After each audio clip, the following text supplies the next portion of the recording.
আজকে আমাকে আলোচনার টপিক দেওয়া হয়েছে পবিত্র কুরআনুল কারীমের 56 নম্বর সূরা সূরাতুল ওয়াকিয়া এর মৌলিক বিষয়গুলোর উপরে।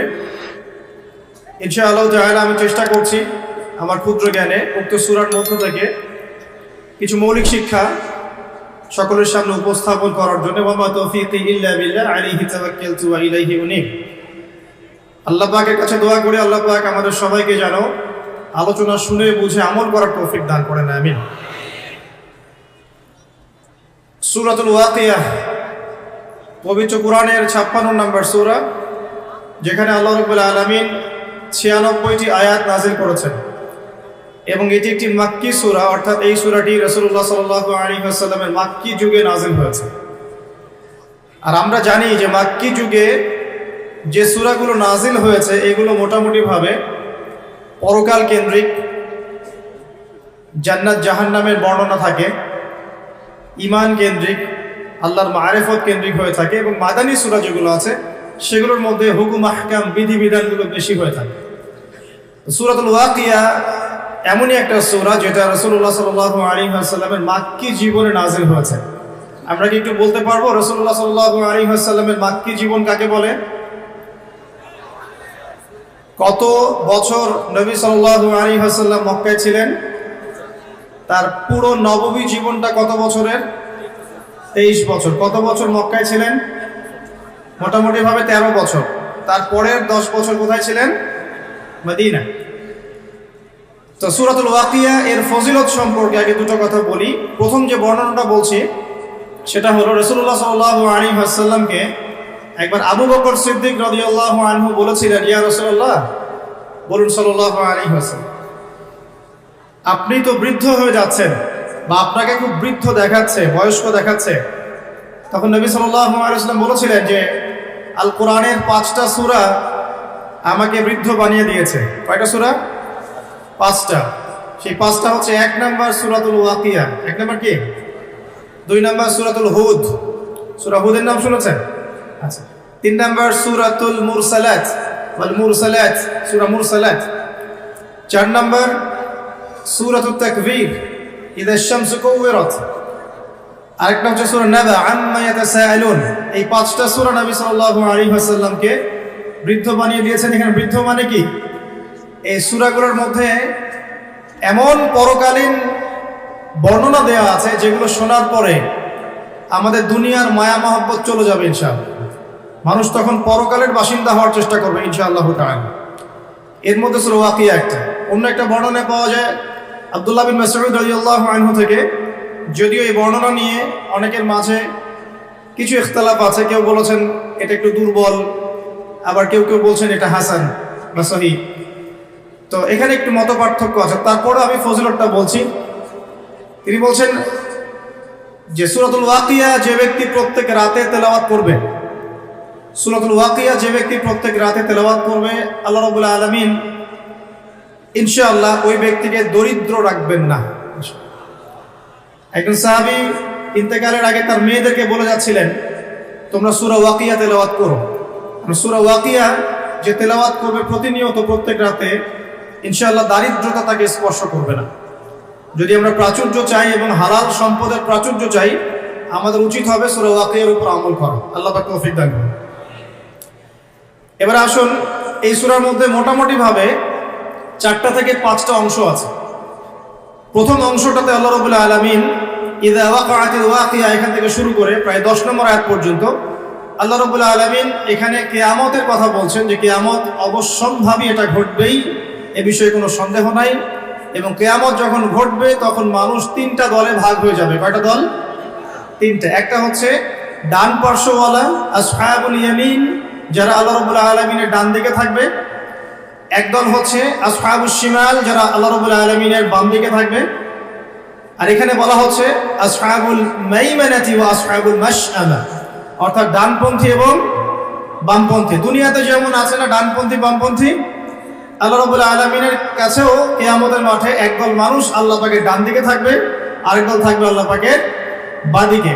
ডান দিকে যারা থাকবে ইনশাআল্লাহ তাআলা নিশ্চিত তারা জান্নাতি, আর বাম দিকে যারা থাকবে কোনো সন্দেহ নাই তারা জাহান্নামী।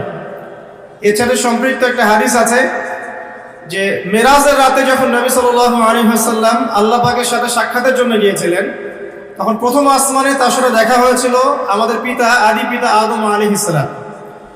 আদম আলাইহিস সালাম একবার ডান দিকে তাকাচ্ছেন, একবার বাঁ দিকে তাকাচ্ছেন।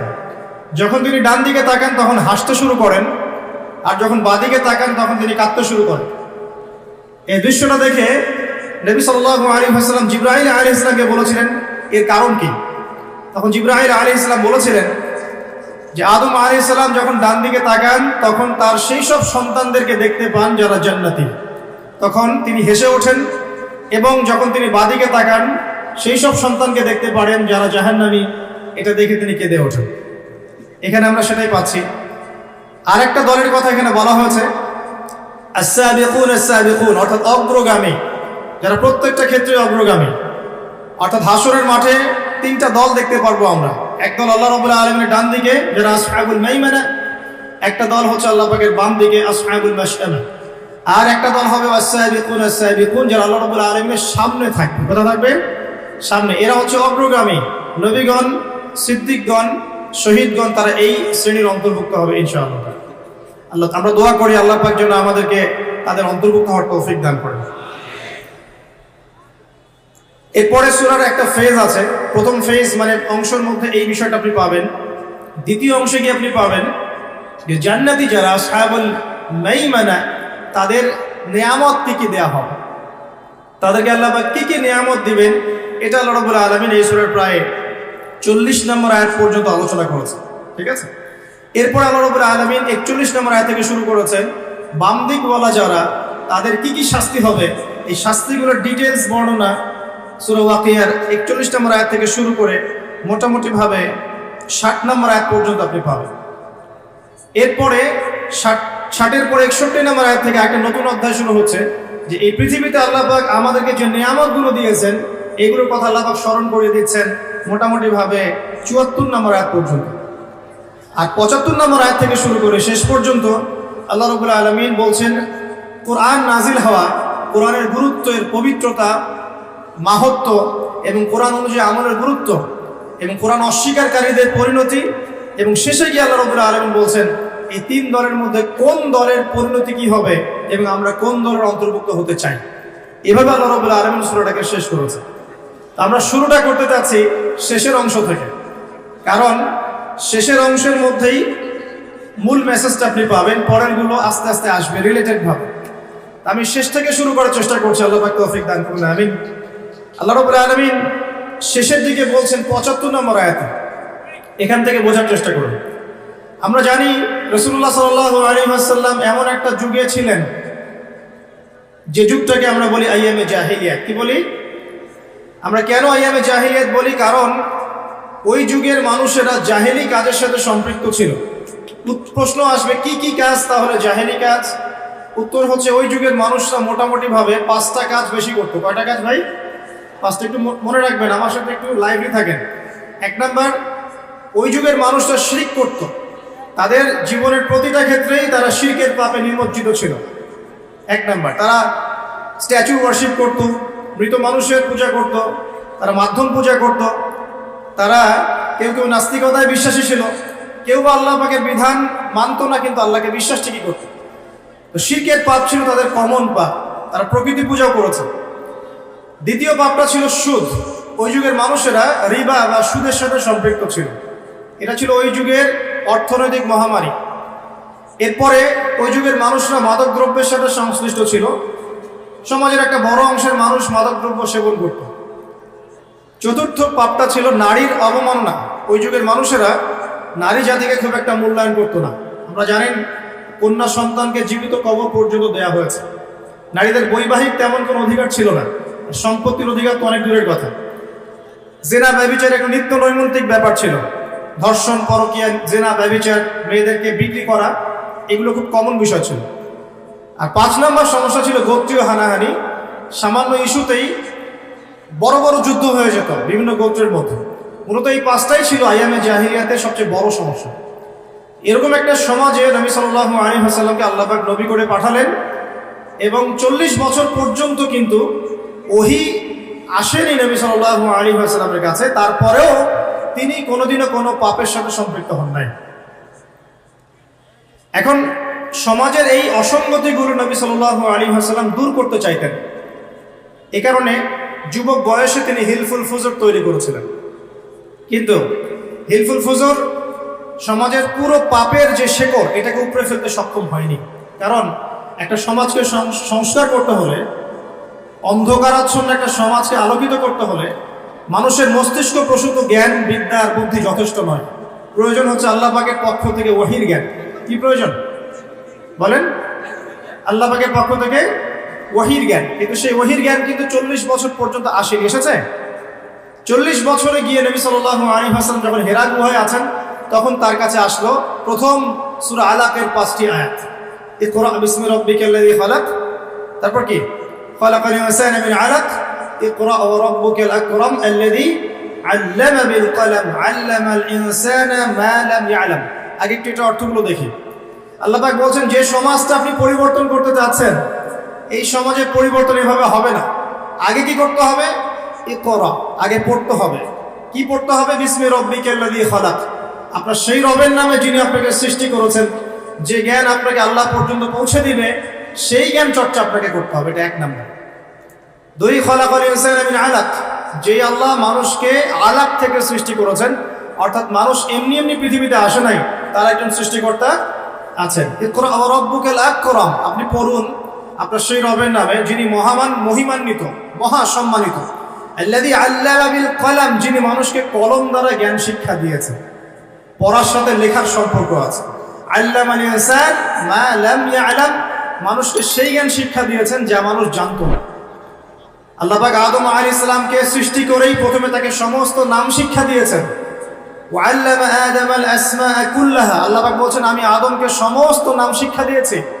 তার মানে আদম আলাইহিস সালাম সৃষ্টিগতভাবে জ্ঞানী ছিলেন না, আল্লাহ পাক তাকে জ্ঞান দিয়েছেন। অর্থাৎ আমরা যারা পৃথিবীতে আছি, আমরা সৃষ্টিগতভাবে জ্ঞানী নই, আল্লাহ পাক আমাদেরকে জ্ঞান দিয়েছেন। এবং এই জ্ঞান কিভাবে আসে? ওহীর জ্ঞান, ওহীর মধ্য দিয়ে আসে। আল্লাহ রাব্বুল আলামিন প্রত্যেক যুগে যুগে নবীগণকে পাঠিয়েছেন, রাসূলগণকে পাঠিয়েছেন এবং তাদের উপর ওহী নাযিল করেছেন। সেই জ্ঞানটা ছড়িয়ে পড়েছে আদম সন্তানদের মধ্য থেকে, এবং সেই জ্ঞানের চর্চায় আমরা এখন সমাজ সংস্কারের প্রয়াস পাই, আলহামদুলিল্লাহ। প্রিয় ভাইয়েরা, নবী সাল্লাল্লাহু আলাইহি ওয়াসাল্লামের উপর এই যে প্রথম কোরআন নাযিলটা শুরু হলো, এটা ছিল রমাদান মাসে এবং লাইলাতুল কদরে। এরপরে বিভিন্ন সময়ে প্রায় 23 বছর ধরে বিভিন্ন ঘটনার পরিপ্রেক্ষিতে এক এক সময় এক একটা বিধান এবং আয়াত নাযিল হয়েছে। এভাবে 23 বছর পর যখন এই কোরআন এবং তার ব্যাখ্যা হাদিসকে কেন্দ্র করে নবী সাল্লাল্লাহু আলাইহি ওয়াসাল্লাম সমাজ সংস্কার করা শুরু করলেন, 23 বছর পর আমরা দেখলাম যে মক্কার মধ্যে কোনো প্রকার শিরকের বালাই নাই, আলহামদুলিল্লাহ। আমরা দেখলাম যে মক্কায় কোনো সুদ বা রিবা বলতে কিছু নাই। আমরা দেখলাম যে মক্কায় মাদকদ্রব্য বলতে কিছু নাই, মক্কায় জেনা ব্যভিচার নাই, মক্কায় কোনো গোত্রীয় হানাহানি নাই, কোনো নারী জাতির কোনো অবমাননাও নাই। অর্থাৎ পুরো অন্ধকারাচ্ছন্ন সমাজটা আলোকিত হলো কিসের কারণে, কিসের মাধ্যমে? আল্লাহ পাকের ওহীর মাধ্যমে। সেই ওহীটা কি? যেটা আমার হাতে দেখছেন, আল কোরআনুল কারীম। আল্লাহ পাকের ওহীটা কি? আল কোরআনুল কারীম, এবং তার ব্যাখ্যায় কি আছে? সুন্নাহ আছে, নাকি সুন্নাহ নাই? কোরআন এবং সুন্নাহ একত্রিত হয়েই তো ওহী। কিছু মানুষ এখন বের হয়েছেন দুঃখজনক, যারা বলেন যে কোরআন মানলেই হবে, হাদিস মানার কোনো প্রয়োজন নাই। এটা একটা ডাহা মিথ্যা কথা এবং এটা একটা ডাহা পথভ্রষ্টতা। এখান থেকে বের হওয়ার জন্য আমরা দাওয়াত প্রদান করব। কারণ হাদিস না মানলে আপনি কোরআনও মানতে পারবেন না। কারণ কোরআনে আল্লাহ পাক বলছেন সূরা হাশরের 7 নম্বর আয়াতে, ওয়া আতাকুমুর রাসূলু ফাখুযু, রাসূল যা দিয়েছেন তা গ্রহণ করো, ওয়া মা নাহাকুম আনহু ফান্তাহু, রাসূল যা যা থেকে বিরত থাকতে বলেছেন দূরে থাকো। এখন রাসূল যা বলেছেন সেগুলো কি আমরা কোরআনে পাবো না হাদিসে? রাসূল যা থেকে বিরত থাকতে বলেছেন সেগুলো কি আমরা কোরআনে পাবো না হাদিসে? তাহলে কোরআনের এই আয়াতকে মানতে হলে আমাকে হাদিস মানতেই হচ্ছে। যদি আমি হাদিস না মানি তাহলে কোরআনের এই আয়াতের উপরে আমল হচ্ছে না। অতএব আপনি কোরআন অস্বীকারী কাফের হয়ে যাবেন, নাউযুবিল্লাহ। আল্লাহ পাক হেফাজত করুন, আমিন। বলতে চাচ্ছিলাম, মাত্র 23 বছরে নবী সাল্লাল্লাহু আলাইহি ওয়াসাল্লাম পুরো আরবের পরিবেশ পরিবর্তন করে দিয়েছিলেন কোরআন এবং সুন্নাহকে হাতে নিয়ে। এখন আল্লাহ পাক এই 23 বছরে প্রথম 13 বছর নবীজিকে রেখেছেন মক্কায়, আর বাকি 10 বছর রেখেছেন মদিনায়। আর মক্কায় যে সূরাগুলো নাযিল হচ্ছিল, এগুলোর মধ্যে পরকালের কনসেপ্ট বেশি ছিল। আল্লাহর তাওহীদ, পরকাল, মৃত্যু, হাসর, জান্নাত, জাহান্নাম, মিজান, পুলসিরাত, মানুষের দৃষ্টিভঙ্গি আগে পরিবর্তন করা হচ্ছিল। এই দুনিয়ার জীবনটা সাময়িক এবং এটা চিরস্থায়ী নয়, আমাদেরকে ফিরে যেতে হবে আল্লাহর কাছে। এই দুনিয়ার জীবনটা হচ্ছে একটা কর্মক্ষেত্র মাত্র, ফলাফলের জায়গা এটা নয়। এই কনসেপ্টটা পরিষ্কার করার জন্য আল্লাহ রাব্বুল আলামিন মাক্কি জীবনে কিন্তু খুব বেশি এই সুদের বিধান, জিহাদের বিধান, হ্যাঁ অন্যান্য যে বিধানগুলো আছে, পর্দার বিধান, এগুলো কিন্তু খুব একটা মক্কায় নাজিল হয়নি, মদিনায় গিয়ে নাজিল হয়েছে। আমার কথা কি বুঝতে পারছেন? আগে মানুষের আকীদাটাকে, মানুষের দর্শনটাকে চেঞ্জ করা হয়েছে। বস্তুবাদী দর্শন থেকে আগে পরকালমুখী দর্শনে মানুষকে নিয়ে আসা হয়েছে, আল্লাহর কাছে আত্মসমর্পণের দর্শনে আনা হয়েছে। এরপর আল্লাহ পাক একটা একটা করে বিধান দিয়েছেন, মানুষ অবনত চিত্তে আত্মসমর্পণ করেছে। অতএব দাওয়াতি কাজ করতে গেলে আগে এইভাবেই কাজ করা উচিত। আগে মানুষকে আল্লাহর দিকে নিয়ে আসতে হবে, তাওহীদের দিকে নিয়ে আসতে হবে, লা ইলাহা ইল্লাল্লাহের দিকে নিয়ে আসতে হবে, মুহাম্মদুর রাসূলুল্লাহর দিকে নিয়ে আসতে হবে। তারপরে আস্তে আস্তে দেখবেন ইনশাআল্লাহ সেই মানুষ নামাজ, রোজা, হজ, যাকাত, পর্দা সবই করবে। করবে না? আল্লাহ পাক এইভাবেই দাওয়াতটা দিতে বলেছেন নবী সাল্লাল্লাহু আলাইহি ওয়াসাল্লামকে। এর পরিপ্রেক্ষিতে এক পর্যায়ে সূরা ওয়াকিয়া নাযিল হয়।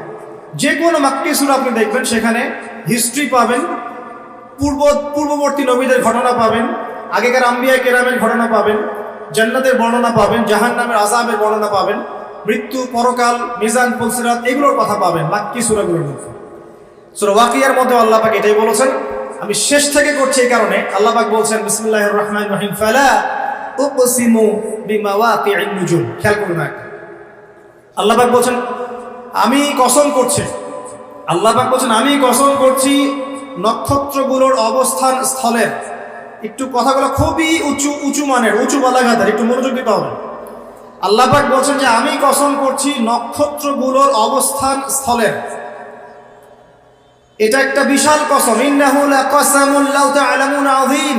আর আমি এখন যে কসমটা করলাম, এই কসমটা একটা বিশাল বিষয়ের কসম, কিন্তু তোমরা এটা বুঝতে পারছো না। কিভাবে বিশাল বিষয় আগে এটা বোঝেন। নক্ষত্রের অবস্থানগুলো এত সূক্ষ্ম, যদি কখনো আপনি আকাশের তারা দেখে থাকেন এবং অ্যাস্ট্রোনমি সম্পর্কে আপনার কোনো সামান্য ধারণাও থেকে থাকে, আপনি বুঝতে পারবেন যে এই মহাবিশ্বে আমাদের আকাশে যে তারাগুলো দেখা যায়, এই তারাগুলোর অবস্থান খুবই সূক্ষ্ম। এক একটার থেকে এক একটা ডিস্টেন্স যদি 1 ইঞ্চিও কম বেশি হয়ে যায়, এই অভিকর্ষ বল, মহাকর্ষ বলটা কলাপস করবে, এত সূক্ষ্ম। আমরা এখন বলি না যে বিগ ব্যাং থেকে মহাবিশ্ব সৃষ্টি হয়েছে, কেউ সৃষ্টি করে না, নাউযুবিল্লাহ।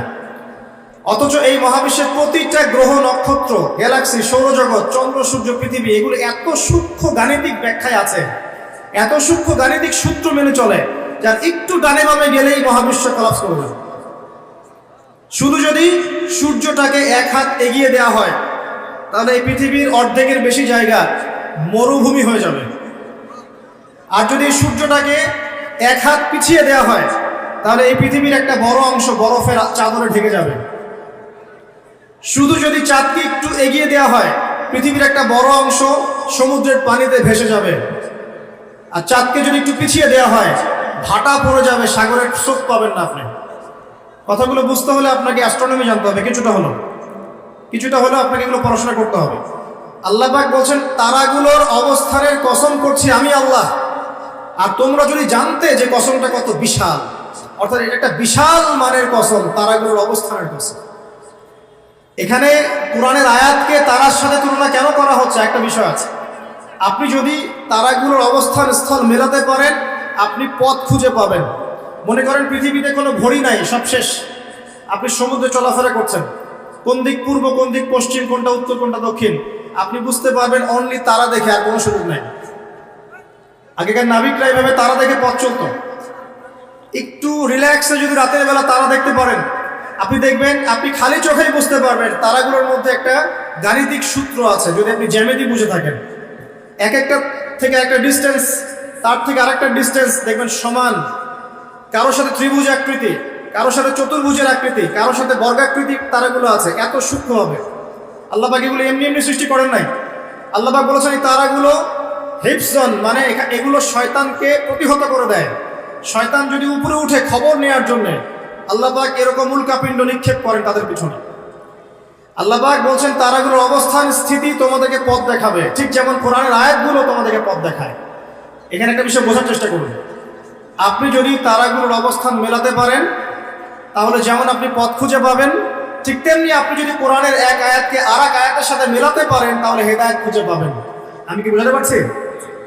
এক তারা আর এক তারার অবস্থান মিলিয়ে যদি আপনি পথ খুঁজতে পারেন, ঠিক একইভাবে কোরআনের একটা আয়াতকে আর একটা আয়াতের সাথে মেলালে আপনি একটা হেদায়েতের পথ খুঁজে পাবেন।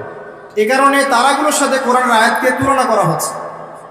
আল্লাহ পাক বলছেন, এই বিশাল কসম করে আমি বলছি কি, আচ্ছা একটা কথা, আল্লাহ পাক কেন কসম করেন? আল্লাহ রাব্বুল আলামিন সবসময় এমন কিছুরই কসম করেন যেটা খুব বেশি ইম্পর্টেন্ট। আল্লাহ পাক অহেতুক কোনো কিছুর কসম করেন না।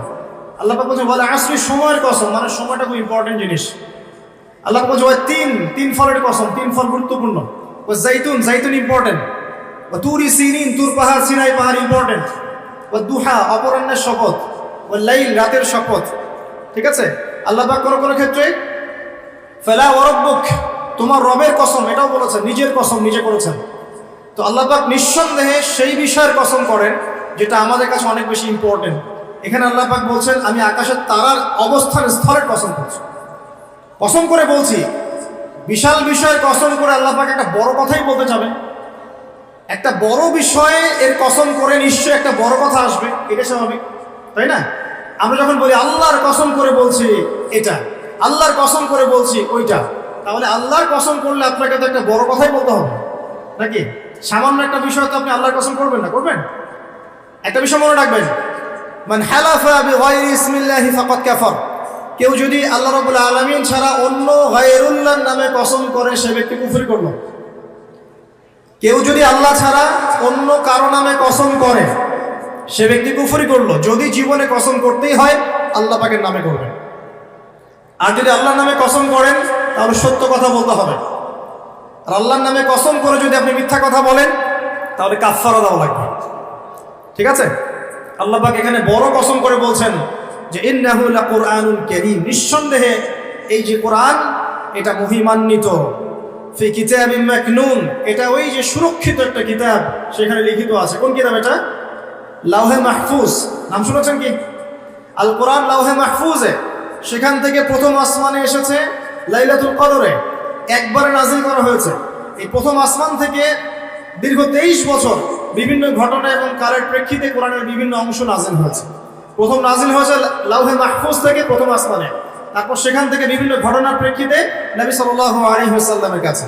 আল্লাহ পাক সেটাই বলছেন, এই কোরআন হচ্ছে মাকনুন, আর লা ইয়ামাসসুহু ইল্লাল মুতাহহারুন, এই কোরআন পবিত্র ব্যক্তি ছাড়া বা সত্তা ছাড়া কেউ স্পর্শ করতে পারে না। কারণ কাফেররা বলতো নাউযুবিল্লাহ, এই মুহাম্মদ সাল্লাল্লাহু আলাইহি ওয়াসাল্লামের কাছে যা নাজিল হচ্ছে শয়তান নাকি তার উপর ওহী করছে, নাউযুবিল্লাহ। আমার কথা কি বুঝতে পারছেন? আল্লাহ পাক এখানে যুক্তি খণ্ডন করছেন, জি না, শয়তানের পক্ষ থেকে এটা আসে নাই, বরং শয়তান অপবিত্র সত্তা পবিত্র কালাম স্পর্শ করতে পারে না। এখান থেকে একটা মাসআলাও আসবে, যখন আপনি কোরআন স্পর্শ করবেন তখন অবশ্যই ওযু করে নেবেন। অনেকে এটা নিয়ে ইখতিলাফ করেন, ওযু না থাকলেও ধরা যায়, বা ছোট নাপাকির ক্ষেত্রে ধরা যায়, বড় নাপাকিতে ধরা যায় না। ওই ইখতিলাফে আমি যাচ্ছি না। আমি ব্যক্তিগতভাবে যা আমল করার চেষ্টা করি, আমার কাছে যেটা বেশি অথেন্টিক মনে হয় সেটা আমি আপনাকে বলছি। ওযু ছাড়া কোরআন স্পর্শ করবেন না।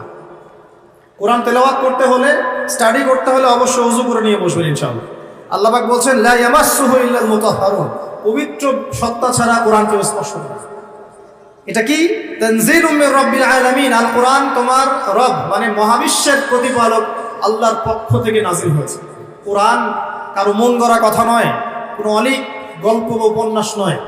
কোরআনুল কারীম কোনো জিন শয়তানের পক্ষ থেকে আসে নাই, বা এটা কোনো নিজের হাতে রচিত কোনো কিতাব নয়। আগেকার তাওরাত, জাবুর, ইনজিল থেকে কপি করা হয়নি, বরং কোরআন রব্বুল আলামিনের পক্ষ থেকে কি হয়েছে? নাজিল হয়েছে। আল্লাহ পাক বলেন আফা বিহাদাল হাদিসি আনতুম মুদহিনুন, তোমরা কি এই যে হাদিস, কোরআনকে এখানে হাদিস বলা হচ্ছে, হাদিস মানে কিন্তু বাণী, কোরআনকে বলা হচ্ছে এই বাণী বা এই হাদিসকে কি তোমরা এড়িয়ে যাচ্ছ? আল্লাহ পাক বলেন ওয়া তাজআলুনা রিজকাকুম আন্নাকুম তুকাযযিবুন, এই কথাটা ভালো করে শুনুন। আল্লাহ পাক বলেন কোরআনকে অস্বীকার করাই কি তোমরা তোমাদের রিজিক বানিয়ে নিয়েছো? আজকের বিশ্বে যত মানুষ রিজিক পাচ্ছে বেশিরভাগ কোরআন অস্বীকার করে রিজিক পাচ্ছে। বুঝতে পারছেন না মনে হয়? কোরআন এবং তার সাথে বিরোধিতা করে মানুষ রিজিক কামাই করছে না? মানুষ সুদের মধ্যে দিয়ে রিজিক পাচ্ছে, কোরআনকে পাশ কাটিয়ে যাচ্ছে। মানুষ ঘুষের মধ্যে রিজিক নিচ্ছে, কোরআন পাশ কাটিয়ে যাচ্ছে। মানুষ দুর্নীতি করে রিজিক নিচ্ছে, কোরআন পাশ কাটিয়ে যাচ্ছে। কোন কোন ক্ষেত্রে ইসলামের বিরোধিতা করাটাকেই রিজিক বানিয়ে নিয়েছে মানুষ, তাই নাই? কত মানুষ বই লিখছে ইসলামের বিরুদ্ধে, টকশো করছে ইসলামের বিরুদ্ধে, বক্তব্য দিচ্ছে ইসলামের বিরুদ্ধে, সংগঠন চালাচ্ছে ইসলামের বিরুদ্ধে। মানে আল্লাহ পাক বলছেন, তোমরা কি কোরআনের বিরোধিতা করাটাকেই রিজিক বানিয়েছো? কত চমৎকার কথা, তাই না? বাস্তবে তাই হচ্ছে না? বাস্তবে এটাই হচ্ছে। খুব কম সংখ্যক মানুষ বাদ দিয়ে বেশিরভাগ তার বিরোধিতা করেই রিজিক অর্জন করার চেষ্টা করছে। আল্লাহ পাক আমাদেরকে বোঝার তৌফিক দান করুন, আমিন। আল্লাহ পাক বলেন, ফালাউলা ইযা বালাগাতিল হুলকুম, কতদিন করবে এভাবে, কতদিন চলবে এভাবে? ফালাউলা ইযা বালাগাতিল হুলকুম, ওই কথা স্মরণ করো যখন তোমাদের প্রাণ জানটা চলে আসবে হুলকুমে। হুলকুম কোনটা? যেখান থেকে আপনি হা আইন এগুলো উচ্চারণ করেন, তাই না? নাকি ওস্তাদরা আছেন না এখানে? এটা হুলকুম। বাই দ্য ওয়ে, এখন অবশ্য একটা যুগ চলছে, এখন শায়েখ হতে কোরআন তেলাওয়াত করা শেখা লাগে না। এমনি এমনি মানুষ শায়েখ হয়ে যেতে পারে, এটা আলাদা বিষয়। তবে কোরআন বিশুদ্ধ করে তেলাওয়াত করা শিখতে হবে না? হুলকুম থেকে যে অক্ষরগুলো আসে আমরা তো জানি। আল্লাহ পাক বলছেন, তোমাদের প্রাণ যখন হুলকুমে চলে আসবে সেই সময় তোমরা বুঝতে পারবে। কি বুঝবে? ওয়ানতুম হিনা ইযা তানজুরুন, তোমরা তখন ফেলফেল করে তাকিয়ে থাকে না মানুষ? কেউ যখন মারা যাচ্ছে আপনার সামনে, কারো কিছু করার আছে? আশপাশের মানুষ ফেলফেল করে তাকিয়ে থাকে না? কিচ্ছু করার নাই। ওয়া নাহনু আকরাবু ইলাইহি মিনকুম ওয়ালাকিন লা তুবসিরুন, আল্লাহ পাক বলেন, ওই সময় আমি তোমাদের চেয়ে ওই মাইয়াতের বেশি কাছে থাকি। ওই সময় তোমাদের চাইতে আমি আল্লাহ ওই ব্যক্তির বেশি কাছে থাকি। ফালাউলা ইন কুনতুম গায়রা মাদিনিন, তোমরা কি আমার কর্তৃত্বের অধীনে নও? তারজিউনাহা ইন কুনতুম সাদিকিন, যদি এখন ক্ষমতা থাকে, যে আল্লাহ যে কোরআন যে ইসলামকে অস্বীকার করলা, এখন ক্ষমতা থাকলে সেই প্রাণটাকে ফিরাই দাও দেখি। আল্লাহর কথা কি বুঝতে পারছেন? আল্লাহ পাক বলছেন, তোমরা কি কোরআন এর বিরোধিতা করাটাকে রিজিক বানিয়েছো? করতে থাকো, কিন্তু যখন তোমাদের প্রাণ কণ্ঠাগত হবে তখন তোমরা ফেল করে তাকিয়ে থাকবে, কিছুই করতে পারবে না। ওই সময় আমি আল্লাহ ওই ব্যক্তির কাছে থাকি তোমাদের চাইতে। আর তোমরা যদি আমার কর্তৃত্বের বাইরেই থাকো তাহলে ওর জানটাকে ফিরাই নিয়ে আসো দেখি। কথাগুলো কি বুঝতে পারছেন? আমি আসলে কোরআন অনুবাদ করতেও পারছি না এবং ব্যাখ্যাও করতে পারছি না, আমার অপারগতা। আমি এখন এই বয়সে এসে ফিল করি যে আমি আসলে ইসলামের মনে হয় 5 থেকে 10% জ্ঞান অর্জন করতে পারি না। আমার কাছে এটাই ফিল হয়। আমি যত বেশি জ্ঞান অর্জনের সাগরে ডুব দিয়েছি বা দিচ্ছি, আমার কাছে এটাই মনে হচ্ছে যে আমি এখন পর্যন্ত 10% জ্ঞান অর্জন করতে পারি নাই, এখনো ডুবি দিতে পারি নাই। মণিমুক্ত আহরণ করে কিভাবে আপনাদের সামনে উপস্থাপন করবো এটা আমার জানা না। তবে আমি আমার জায়গা থেকে চেষ্টা করছি। আর কোরআন এত উচ্চ মানের একটা কিতাব, যেটার ব্যাখ্যা করার আমাদের পক্ষে আসলে পসিবল না। কোরআন ব্যাখ্যা করা বা এর আয়াতের যে মর্ম সেটা আপনাকে বুঝিয়ে দেয়া আসলে আমার পক্ষে পসিবল না। আমি মনে করি না এটা কারো পক্ষেই পসিবল। আমি মনে করি না এটা কারো পক্ষেই পসিবল। কোরআনের এক্স্যাক্ট মিনিংটা, এক্স্যাক্ট বালাগাত এবং বুঝটাকে আপনার কলিজায় ঢুকাই দিবে, এটা আমার মনে হয় না কারো পক্ষে পসিবল। একজন ব্যক্তি তার পক্ষে সম্ভব ছিল, তিনি ছিলেন আমাদের প্রিয় নবী মুহাম্মদ রাসূলুল্লাহ সাল্লাল্লাহু আলাইহি ওয়াসাল্লাম এবং তার সাহাবায়ে কেরাম রাদিয়াল্লাহু আনহুম যা শিখেছেন, যদি তাদেরকেও পেতাম তাহলে হয়তো কিছু আমরা অ্যাচিভ করতে পারতাম। তারপরের জেনারেশনকে যদি পেতাম তাও কিছু অ্যাচিভ করতে পারতাম। এখন 1400 বছর পরে সেই কিতাব নিয়ে আমরা স্টাডি করছি।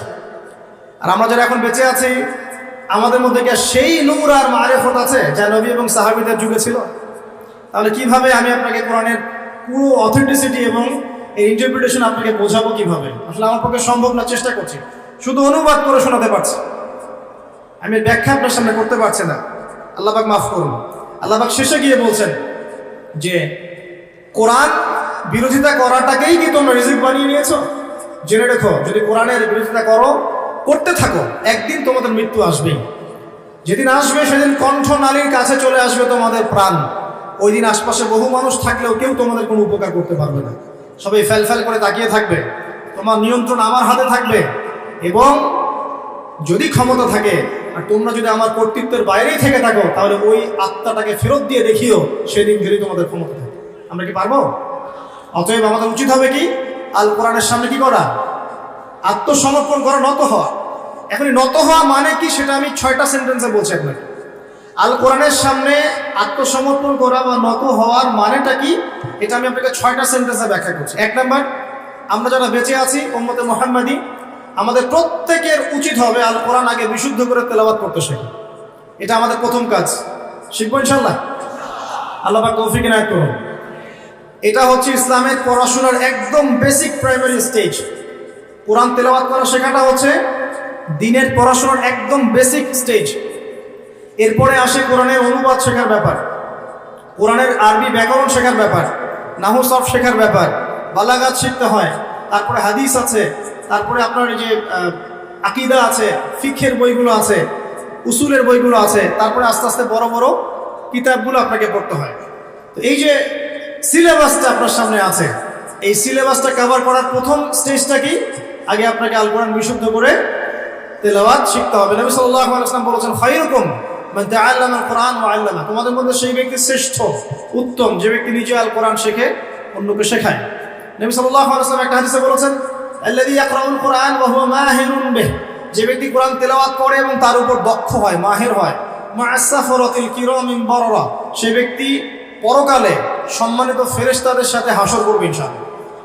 ওয়াল্লাযী ইয়াকরাউল কোরআন, এবং যে ব্যক্তি কোরআন তেলাওয়াত করে ওয়া ইয়াতাতাউ ফি, এবং কোরআন তেলাওয়াত করতে গিয়ে আটকে যায়, তাতা করে মানে আটকে যায়, জিহ্বায় আসে না, ওয়া হুয়া আলাইহি শাক, তার উপরে এটা কঠিন হয়ে যায়, তারপরেও সে চেষ্টা করে, ফালাহু আজরান, তার জন্য ডাবল পুরস্কার আছে ইনশাআল্লাহ।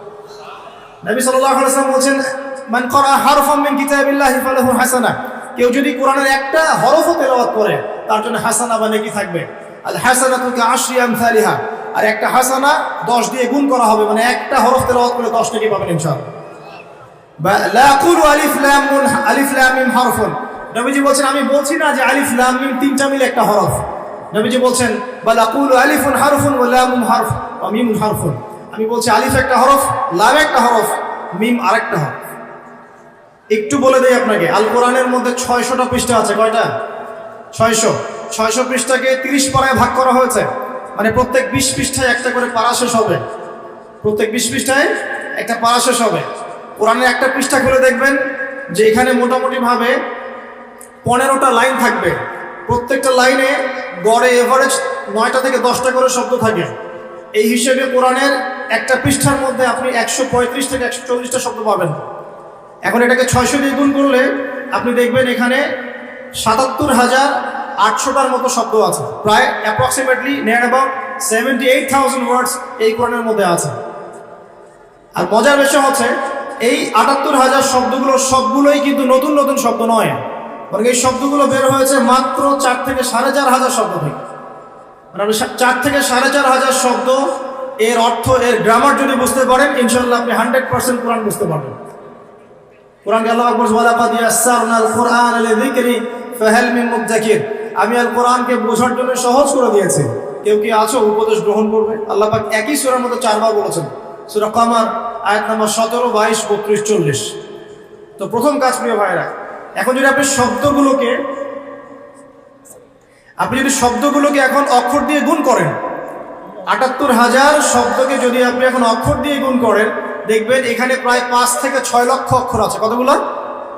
কথা বলেন আমার সাথে, 5 থেকে 6 লক্ষ। এখন আপনাকে বললাম যে একটা হরফ তিলাওয়াত করলে 10 নেকি হবে, তাহলে আপনি চিন্তা করেন যে 6 লক্ষ অক্ষর যদি তেলাওয়াত করেন, একবার খতম দিতে পারেন, তাহলে আপনার কতগুলো নেকি হতে পারে? চিন্তা করেছেন? অতএব আমাদের প্রথম দায়িত্ব হবে আল কোরআন কেন্দ্রিক, অবশ্যই সবাইকে বিশুদ্ধ করে কোরআন তেলাওয়াত করা শিখতে হবে। আমরা রাজি আছি ইনশাআল্লাহ? ইনশাআল্লাহ। এর পরের দায়িত্ব হচ্ছে কোরআনের কিছু অংশকে মুখস্থ করতে হবে। কিছু অংশ বলতে যদি পারেন পুরো কোরআনই মুখস্থ করবেন, যদি না পারেন কমপক্ষে 10 পারা, 10 পারা না পারলে কমপক্ষে 1 পারা তো পারবেন। 1 পারাও যদি না পারেন ইম্পর্টেন্ট সূরা এবং আয়াতগুলোকে কমপক্ষে হিফজ করার চেষ্টা করবেন। যেমন সূরা বাকারার প্রথম 5 আয়াত, সূরা বাকারার 255 নম্বর আয়াত আয়াতুল কুরসি, সূরা বাকারার শেষের 3টা আয়াত, সূরা আলী ইমরানের শেষের 10 আয়াত, সূরা মুলক, সূরা কাহফের প্রথম 10 শেষ 10, সূরা সফফাত প্রথম 10, সূরা জিন প্রথম 10, সূরা হাশর শেষের 3, সূরা কাফিরুন, সূরা নাস, ফালাক, ইখলাস, সূরা লাহাব, তারপরে সূরাতুল মুমিনুনের শেষের আয়াতগুলো, ইত্যাদি এ ধরনের কিছু ইম্পর্টেন্ট বাছাই করা আয়াতগুলো তো কমপক্ষে মুখস্থ করা যাবে, যাবে না ইনশাল্লাহ? আমরা সারা জীবনে কি কম পড়াশোনা করেছি? 30 বছর পড়াশোনা করেছি। 30 বছর পড়াশোনা করে যদি আমি 30টা আয়াত শিখতে না পারি, তাহলে নিঃসন্দেহে এই পড়াশোনার জীবনে আমি ব্যর্থ। ব্যর্থ না সফল? সফল। 30 বছর পড়াশোনা করে যদি আমরা 30টা হাদিস না শিখি, তাহলে আমরা ব্যর্থই। আমাদেরকে ব্যর্থই বলতে হবে। আমরা যদি এতদিন পড়াশোনা করেও ইসলামের বেসিক বিষয়গুলো না শিখি, আমরা ব্যর্থই। ব্যর্থ না? অবশ্যই ব্যর্থ। আল্লাহ পাক আমাদেরকে শেখার তৌফিক দান করবেন। এরপরে সামনে যাই। হিফজ করলে কি হবে? যারা এরকম করে হিফজ করতে পারবে, আমল করতে পারবে, হাসরের মাঠে আল্লাহ রাব্বুল আলামিন ওই বান্দাদেরকে উদ্দেশ্য করে বলবেন, ইকরা ওয়ারতাক, তুমি পড়ো এবং উপরের দিকে উঠতে থাকো। ওয়ারাতিল কামা কুনতা তুরাতিল ফিদ দুনিয়া, তুমি দুনিয়াতে যেমন করে তেলাওয়াত করতে, এখন সেভাবে তেলাওয়াত করতে থাকো। তোমার শেষ মঞ্জিল হবে সেখানে, যেখানে তুমি পড়া শেষ করবে। কোরআন তেলাওয়াত করতে করতে আপনি যেখানে থামবেন, জান্নাতের সেই স্তরে আপনাকে রাখা হবে ইনশাআল্লাহ। তাহলে কোরআনের হাফেজ হওয়ার প্রয়োজন আছে না? এছাড়াও হাফেজে কোরআনরা কিন্তু সুপারিশও করবে, তার পরিবার বর্গের অনেকের জন্য সুপারিশ করবে ইনশাআল্লাহ। যারা কবিরা গুনাহগার হয়েছে, আল্লাহ পাক তাদের সুপারিশ কবুল করে ইনশাআল্লাহ ওই ব্যক্তিদেরকেও জান্নাতে দিয়ে দিবেন ইনশাআল্লাহ। আল্লাহ পাকের কাছে আমরা দোয়া করি যেন আমরাও কোরআনে হাফেজ হতে পারি। আমরা যদি নাও পারি, আমাদের সন্তানদেরকে যেন হাফেজ বানাতে পারি ইনশাআল্লাহ। বারবার একটা কথা বলি প্রত্যেকটা মাহফিলে গিয়ে, যে আল কোরআনের আলো ঘরে ঘরে জ্বলবে না যতক্ষণ পর্যন্ত ঘরে ঘরে কোরআনওয়ালা মানুষ তৈরি হবে না। প্রত্যেকটা ঘরে আমাদের অন্তত একটা করে কোরআনওয়ালা মানুষ লাগবে, তো লাগবে না? একটা করে কোরআনওয়ালা মানুষ তো লাগবে কমসে কম। আল্লাহ পাক আমাদের সন্তানদেরকে কোরআনওয়ালা মানুষ হিসেবে মানুষ করার তৌফিক দান করুন, আমিন। আমি বলছি না আপনারা ডক্টর ইঞ্জিনিয়ার হবেন না, জেনারেল পড়াশোনা ছেড়ে দিবেন, এগুলো বলছি না। এই পড়াশোনা ছেড়ে দিলে আপনি কোরআন সুন্নাহকে হাতে নিয়ে বিশ্বকে চ্যালেঞ্জ করতে পারবেন না। এই পড়াশোনা দরকার আছে, কিন্তু আপনার ভিত্তিটা হতে হবে কোরআন সুন্নাহ কেন্দ্রিক। পারা যাবে না ইনশাআল্লাহ? আল্লাহ তৌফিক দান করুন, আমিন। 3 নম্বর হচ্ছে কোরআনের আদেশগুলো আমাদের মেনে চলার চেষ্টা করতে হবে। 4 নম্বর কোরআনের যে নিষেধগুলো আছে এগুলো বর্জন করতে হবে। 5 নম্বর কোরআনের দাওয়াত মানুষের কাছে পৌঁছাতে হবে। যতজন আপনার দাওয়াতে ভালো পথে ফিরে আসবে, সবার নেকি ইনশাল্লাহ আপনি পাবেন ইনশাল্লাহ। এবং 6 নম্বর কোরআনের কিছু বিধান আছে, বিধান এগুলোকে পাশ কাটিয়ে যাওয়া যাবে না, এগুলোকে বাস্তবায়ন করার চেষ্টা করতে হবে। আল্লাহ পাক তৌফিক দান করুন। এই 6টা কাজ যখন একত্রিত হবে, তখন এই যে আল্লাহ পাক নাজিল করলেন কোরআন, বিশাল কসম করে নাজিল করেছি, এর হকটা আদায় হবে। এবং যেভাবে আইয়ামে জাহেলিয়াতের সেই যুগটা পরিবর্তন হয়েছিল, ইনশাআল্লাহ এই যুগের জাহেলিয়াতও পরিবর্তন হবে ইনশাআল্লাহ। আমি আইয়ামে জাহেলিয়াতের যে পাপগুলোর কথা বলেছিলাম, মনে আছে তো? সেগুলো এই যুগে নাই। এই যুগে শিরক নাই, এই যুগে সুদ নাই, মাদকদ্রব্য, নারী জাতির অবমাননা, গোত্রীয় হানাহানি নাই। তার মানে আমরাও তো জাহিলিয়াতে আছি নাকি? নিঃসন্দেহে আমরাও জাহিলিয়াতের মধ্যেই আছি। যদি আমরা কোরআন এবং সুন্নাহ কেন্দ্রিক নবীর মতো করে মেহনত করতে পারি সাল্লাল্লাহু আলাইহি ওয়াসাল্লাম, তাহলে তিনি যেভাবে পরিবর্তন করেছিলেন ইনশাআল্লাহ আমরাও করতে পারবো ইনশাআল্লাহ। আমরা যদি নাও পারি, আমাদের পরবর্তী জেনারেশন পারবে ইনশাআল্লাহ। তারা যদি না পারে, তারপরের জেনারেশন পারবে ইনশাআল্লাহ। যে পারবে না বা চেষ্টা করবে না, আল্লাহ পাক তাদেরকে সরিয়ে দিবেন। আল্লাহ পাক সরিয়ে দিবেন। আল্লাহ পাক বলেন, ইন তানসুরুল্লাহ ইয়ানসুরকুম, তোমরা যদি আল্লাহর দ্বীনকে সাহায্য করো তবেই আল্লাহ পাক তোমাদেরকে সাহায্য করবেন। ওয়া ইউসাব্বিত আকদামাকুম, তোমাদের পা জোড় রাখবেন। ওয়া ইন তাতাওয়াল্লাউ, আর তোমরা যদি মুখ ফিরিয়ে নাও, ইস্তাবদিল কওমান গায়রাকুম, আল্লাহ পাক তোমাদেরকে সরিয়ে দিয়ে নতুন কওমকে নিয়ে আসবে। সুম্মা লা ইয়াকুনু আমসালাকুম, তারা তোমাদের মতো অপদার্থ হবে। এটা আল্লাহ পাকের সুন্নাত। পৃথিবীর প্রত্যেক মুসলমান যদি তার উপর দায়িত্ব ছেড়ে দেয়, আল্লাহ পাক অমুসলিমদেরকে হেদায়েত দিয়ে ইসলামে নিয়ে আসবেন ইনশাআল্লাহ। আল্লাহ পাকের কোনো পরোয়া নাই। আমি আপনি দাওয়াতি কাজ না করলে, ইসলাম চর্চা না করলে, প্রচার প্রসার না করলে ইসলাম ভেঙে পড়বে না, থেমে যাবে না। বরং আমরাই ইতিহাস থেকে হারিয়ে যাব। ইতিহাস থেকে আমরাই হারিয়ে যাব। যারাই আল্লাহ রাব্বুল আলামিনের বিধান এবং ওহীর সাথে কুসম্পর্ক রাখবে, বিরোধিতা করবে এবং এটাকে ডমিনেট করার চেষ্টা করবে, আল্লাহ পাক তাদেরকে ইতিহাস থেকেই মুছে ফেলবেন ইনশাআল্লাহ। এটা সুন্নাত। নমরুদকে এখন কেউ মনে করে না, করে? ফিরআউনকে কেউ মনে করে এখন? আজ জাতি সামুদ জাতির কোনো অস্তিত্ব আছে? কওমে নূহের কোনো অস্তিত্ব আছে? শুআইব আলাইহিস সালামের কওম কি বেঁচে আছে? তারপরে ঈসা আলাইহিস সালামকে যারা ওই যে ক্রুশে লটকাতে চেয়েছিল, ওরা কি কেউ টিকে আছে? মুসা আলাইহিস সালামের সাথে যারা বিরোধিতা করেছিল, টিকে আছে কেউ? কেউ নাই। এমনকি নবী সাল্লাল্লাহু আলাইহি ওয়াসাল্লামের সাথে যারা গাদ্দারি করেছিল, বিরোধিতা করেছিল, আবু জাহেল, আবু লাহাব, উতবা, সাইবা, কেউ কি বেঁচে আছে? এর ইতিহাস থেকে মুছে গেছে। এটা আল্লাহ পাকের সুন্নাত। কিন্তু প্রত্যেক যুগে যুগের হকপন্থী মানুষরা কিন্তু টিকে আছে, তাদের কাজ টিকে আছে, ওদের আদর্শ টিকে আছে। এটা আল্লাহ পাকের সুন্নাত। আল্লাহ পাক আমাদেরকে বোঝার তৌফিক দান করুন। এবার আল্লাহ পাক এই সূরার মধ্যে এই মেসেজটা দেওয়ার পরে আপনাকে আমি সামনে নিয়ে যাচ্ছি। আল্লাহ পাক কোরআন নাজিল করছেন, কোরআনের হকগুলো ব্যাখ্যা করে দেওয়ার পর আল্লাহ পাক বলছেন, এবার তোমরা প্রথম যে বিষয়ে সতর্ক থাকবে, সর্বপ্রথম তোমরা যে বিষয়ে সতর্ক থাকবে সেটা হচ্ছে ইযা ওয়াকাআতিল ওয়াকিয়া। ওয়াকিয়া মানে এখানে কি? কিয়ামত। ওয়াকিয়া মানে কি?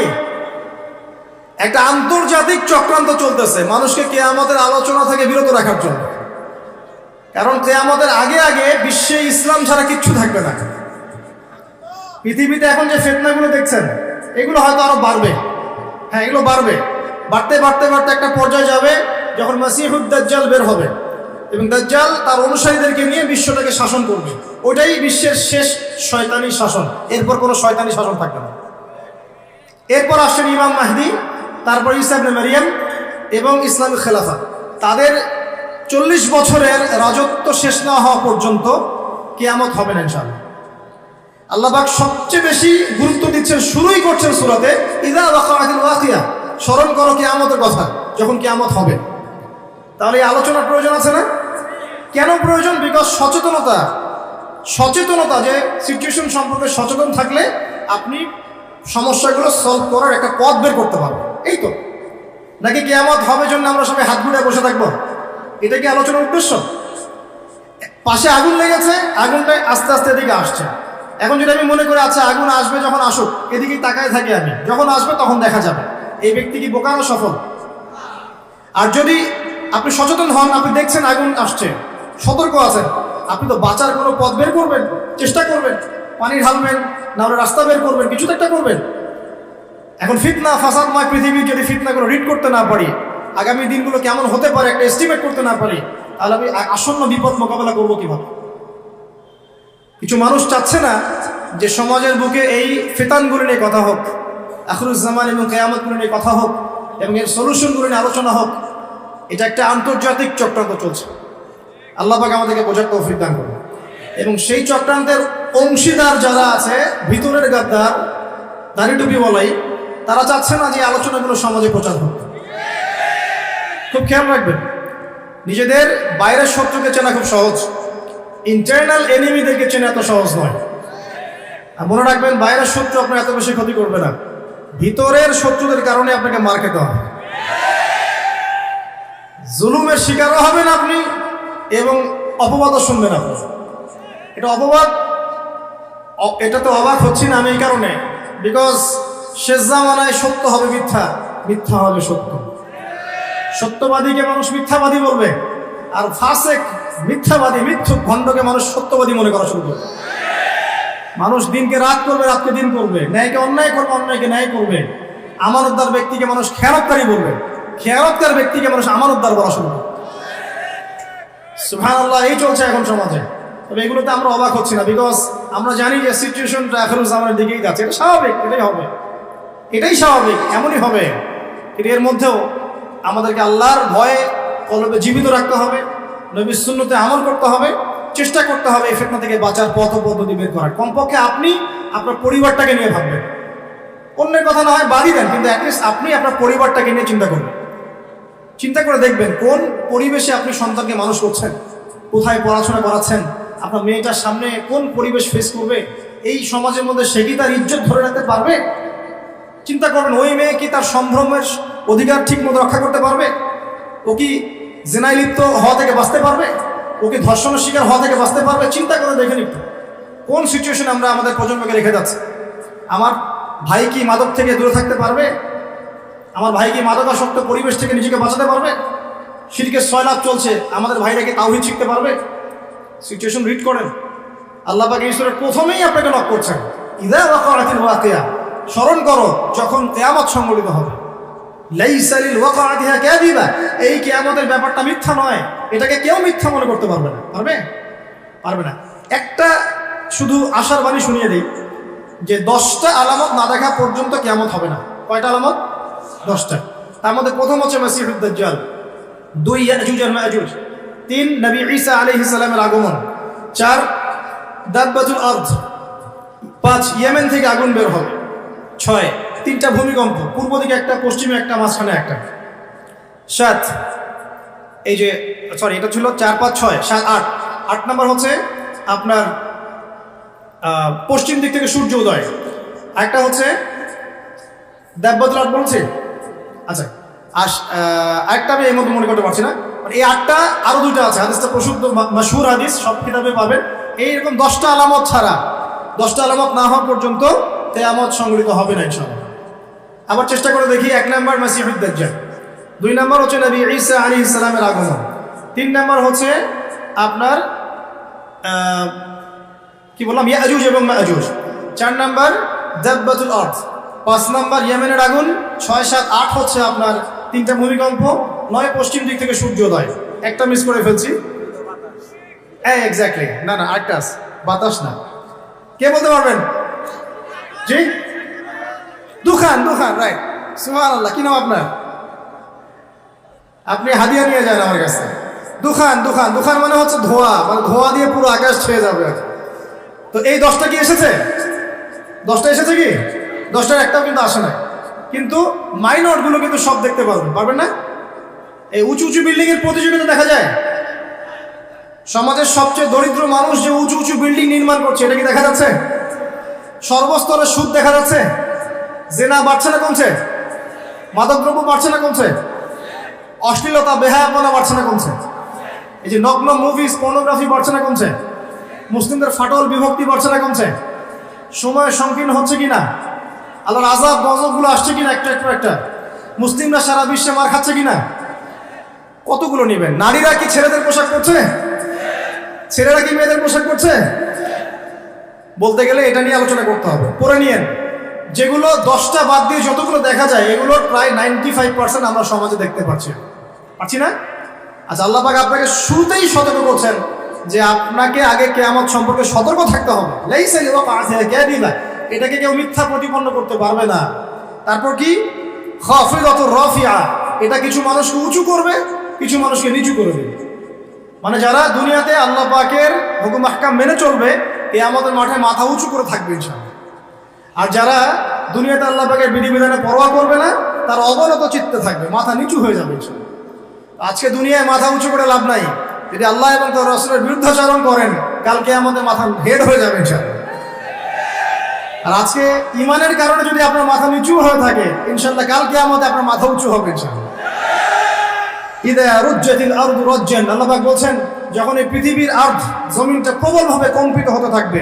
যেমন একটা সূরা আছে না, ইদা জুলজিলাতিল আরদু জিলজালাহা ওয়া আখরাজাতিল আরদু আসকালাহা ওয়া ক্বালা লিল ইনসানু মা লাহা। তো এটা এই সূরার সাথে কানেক্টেড। আমি বললাম যে একটা আয়াত আরেকটা আয়াতের সাথে কানেক্টেড, ঠিক আছে? ওয়া বুসাতিল জিবালু বাসসা, এই যে পাহাড়গুলো দেখছেন, এই হিমালয়, মাউন্ট এভারেস্ট, হাবিজাবি যত কিছু, সবগুলো ধুলা হয়ে যাবে। কি হয়ে যাবে? চিন্তা করতে পারেন কিয়ামতের প্রকম্পন কত ভয়াবহ হবে। এত বড় বড় পাহাড়গুলো, আর পাহাড় সম্পর্কে যারা একটু পড়াশোনা করেছেন, পাহাড়ের বেশিরভাগ অংশ কিন্তু মাটির নিচে আছে। এটা পেরেকের মতো গেঁথে দেওয়া আছে, উপরে শুধু অল্প একটু অংশ দেখা যায়, নিচেই বেশি অংশ আছে। এই পুরো পাহাড়টা ধূলিকণা হয়ে যাবে, ধূলিকণা। আল কারিয়াতু মাল কারিয়া ওয়া মা আদরাকা মাল কারিয়া ইয়াওমা ইয়াকুনু নাসু কাল ফারাশিল মাবথুস ওয়া তাকুনুল জিবাল কাল ইহনিল মানফুস। এই যে হচ্ছে আপনার পাহাড়ের কথাটা এখানে আসছে, পাহাড় একদম ধুলো হয়ে যাবে। আল্লাহ পাক আরো বলছেন فكانت هباء منبثا وكنتم ازواجا ثلاثه। এবারে কিয়ামতের মাঠে মানুষ যখন উঠবে, তখন 3টা দল হয়ে যাবে। কয়টা দল? 3টা। একটা হচ্ছে আসহাবুল মাইমানাতি মা আসহাবুল মাইমানা, একটা হচ্ছে ডানপন্থী, কতই না সৌভাগ্যবান সেই ডানপন্থীরা। ওয়া আসহাবুল মাশআমাতি মা আসহাবুল মাশআমা, একটা বামপন্থী, কতই না হতভাগা সেই বামপন্থী। ওয়াস সাবিকুন আস-সাবিকুন, আরেকটা হচ্ছে অগ্রগামী দল, যারা পৃথিবীতে ইমানের এবং আমলের সব কাজে অগ্রগামী ছিল। তো কিয়ামতের মাঠে 3 দল হবে। উলাইকাল মুকাররাবুন, এরা হবে আল্লাহ পাকের নৈকট্যশীল বান্দা। ফি জান্নাতিন নাঈম, এরা জান্নাতুন নাঈমে থাকবে, মানে যেটাতে স্বাচ্ছন্দ্যময় একটা জান্নাতে তারা বসবাস করবে ইনশাআল্লাহ তাআলা। সুল্লাতুম মিনাল আউয়ালিন, পূর্ববর্তীদের মধ্য থেকে বেশি হবে, কলিলুম মিনাল আখিরিন, এবং শেষ জামানার লোকদের মধ্যে কম হবে।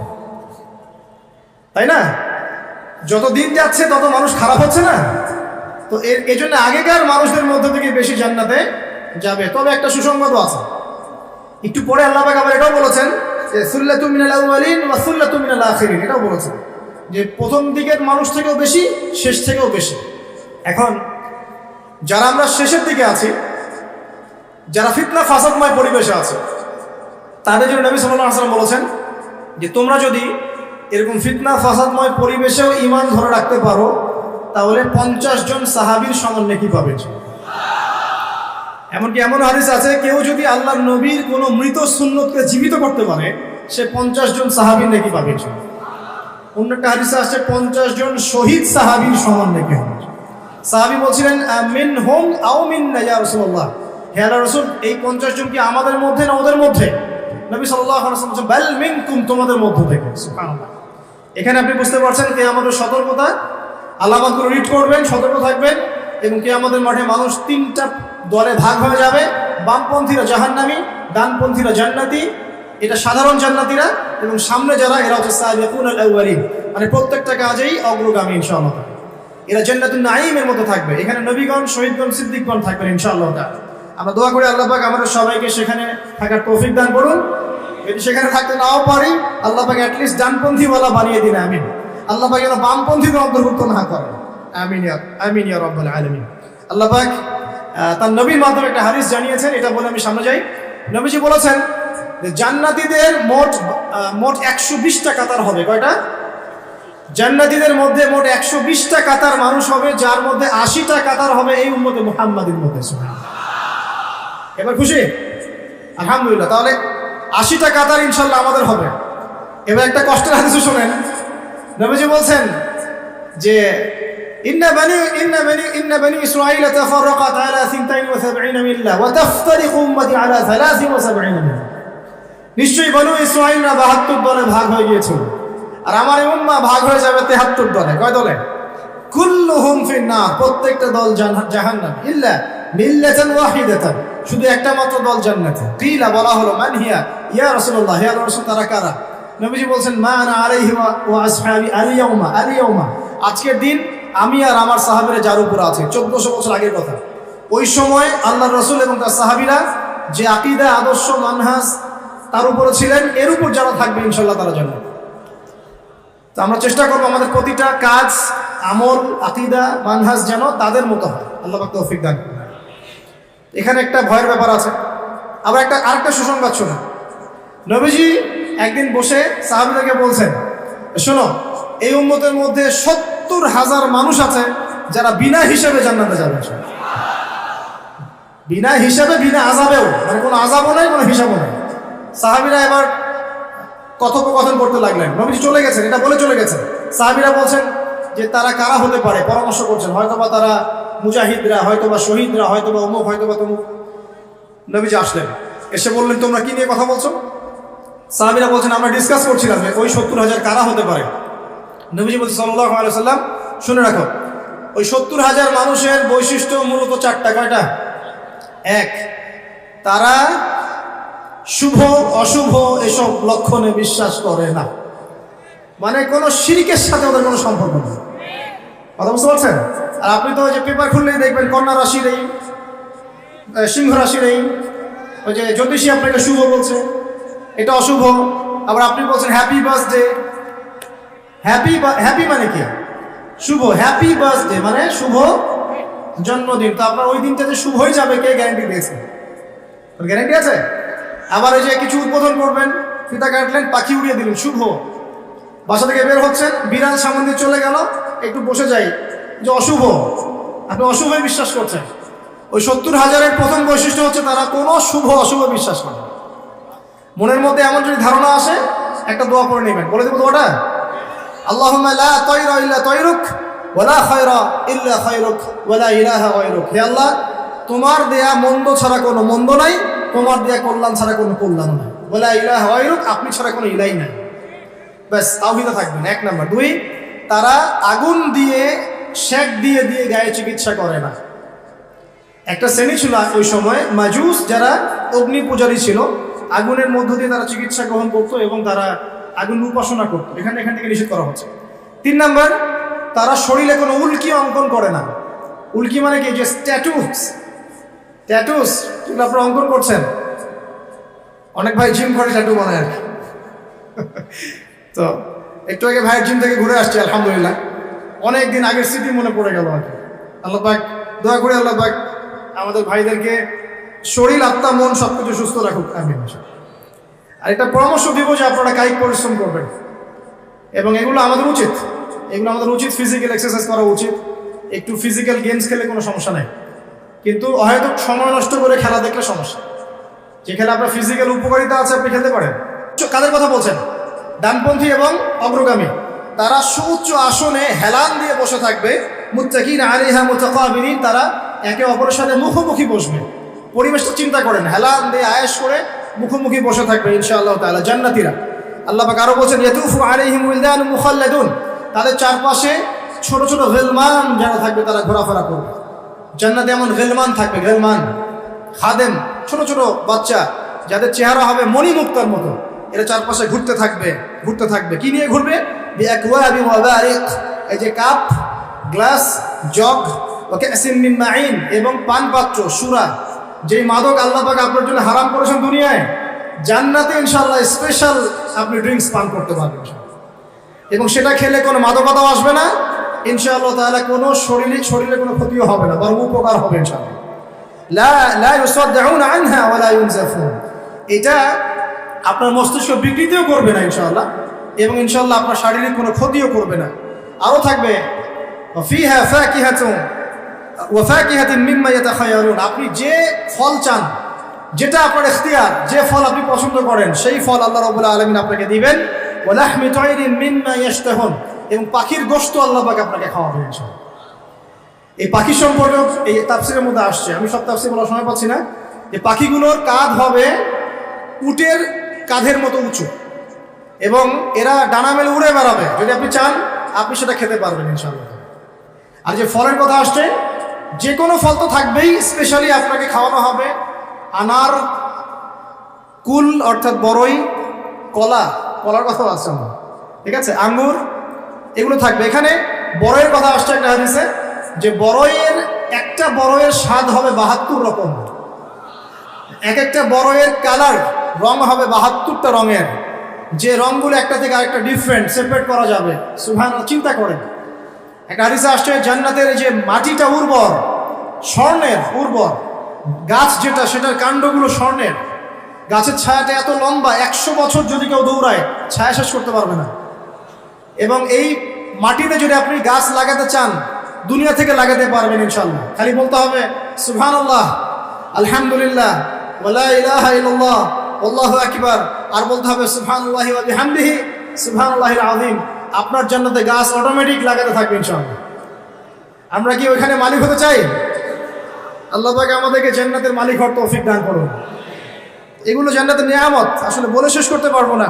আল্লাহ পাক বলেন জাযাম বিমা, আল্লাহ পাক বলেন ওয়া হুরুন ঈন। এইবার যুবকরা শুনেন, ওয়া হুরুন ঈন, এবং এগুলোর সাথে থাকবে ডাগর চোখের হুর। ডাগর চোখ মানে চোখগুলো হবে অত্যন্ত সাদা এবং বড় বড়, মণিগুলো হচ্ছে কালো কুচকুচা।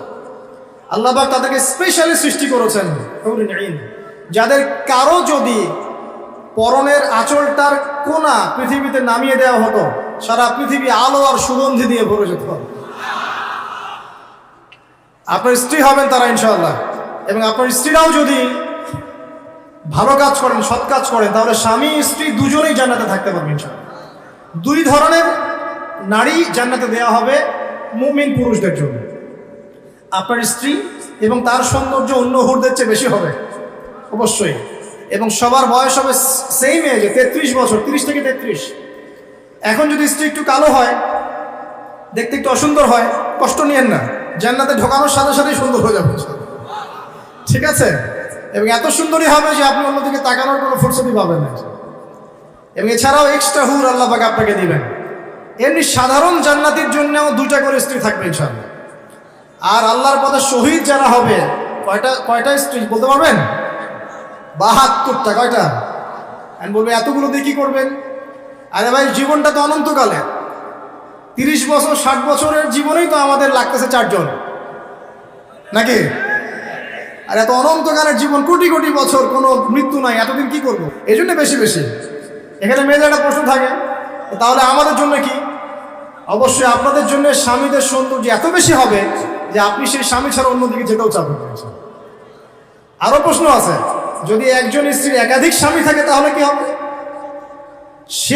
সর্বশেষ যে স্বামীর সাথে সে সংসার করেছে, সেই স্বামী যদি সৎ হয় এবং এই স্ত্রী যদি সৎ হয়, এই স্বামীর সাথে সে থাকবে জান্নাতে।